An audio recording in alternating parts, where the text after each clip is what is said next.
నమస్తే welcome to Yoyo TV. Telangana ఉద్యోగుల JAC chairman గా డిప్యూటీ కలెక్టర్స్ అసోసియేషన్ అధ్యక్షుడు వి లచ్చిరెడ్డి ఏకగ్రీవంగా ఎన్నికయ్యారు.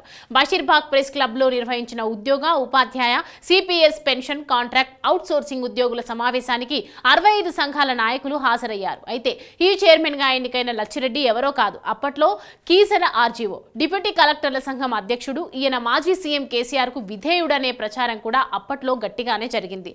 అందుకే 2019 అక్టోబర్ సమయంలో స్వయంగా కేసీఆర్ ఫోన్ చేసి మరీ తనకు కావాల్సిన చోట జయశంకర్ భూపాలపల్లి జిల్లాలో పోస్టింగ్ కూడా ఇచ్చారనే టాక్ నడిచింది.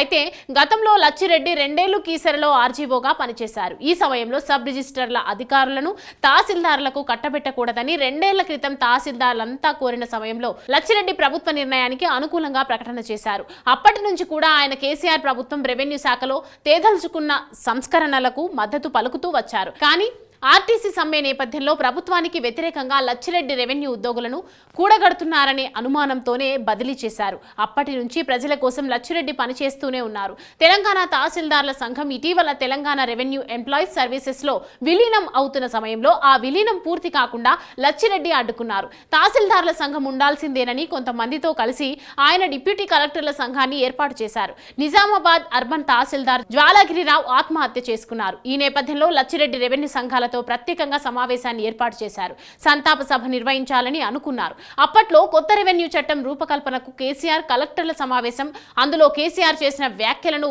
మంత్రి ఈటెల రాజేందర్లో లచ్చిరెడ్డికి లీక్ చేశారని అనుమానించారు. ఈ క్రమంలోనే లచ్చిరెడ్డి కొత్త పోస్టింగ్ లో చేరకుండా ప్రభుత్వానికి వ్యతిరేకంగా రెవెన్యూ సంఘాలతో కలిసి పోరాటం చేశారు. ఇంతలోనే తెలంగాణ రాష్ట్రంలో కాంగ్రెస్ ప్రభుత్వం ఏర్పడింది. సీఎం రేవంత్ రెడ్డి సర్కారులో నిజాయితీ కష్టపడి పనిచేసే వారికి ఉన్నత పదవులు దక్కడం ఆనవాయితీగా వస్తోంది. ఇప్పుడు కూడా అదే జరిగింది. కాంగ్రెస్ ప్రభుత్వం మొదట లచ్చిరెడ్డికి సిసిఎల్ఏ కార్యాలయంలో సీఎంఆర్ఓ ప్రాజెక్టు డైరెక్టర్ గా లచ్చిరెడ్డికి పోస్టింగ్ ఇచ్చింది.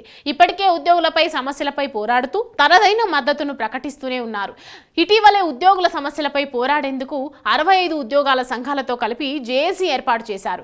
ఈ జేఏసీకి చైర్మన్ గా డిప్యూటీ కలెక్టర్స్ అసోసియేషన్ అధ్యక్షుడు వి లచ్చిరెడ్డిని చైర్మన్ గా ఏకగ్రీవంగా ఎన్నుకున్నాయి. ఈ సందర్భంగా లచ్చిరెడ్డి మాట్లాడుతూ ఉద్యోగుల హెల్త్ ప్రమోషన్లు, హౌసింగ్ పాలసీ కోసం కృషి చేస్తానని తెలిపారు. కంట్రిబ్యూటరీ పెన్షన్ స్కీమ్ రద్దు, 3-1 రద్దు కోసం పాటుపడతానని అన్నారు. గత ప్రభుత్వంలో ఉన్న ఉద్యోగుల జేఏసీ నాయకులు ఉద్యోగుల సమస్యలపై నోరు మెదపలేదని, ప్రభుత్వం ఉద్యోగులు ఉద్యోగ సంఘాలను ఉక్కుపాదంతో అణచివేసినా మాట్లాడలేదని లేదన్నారు.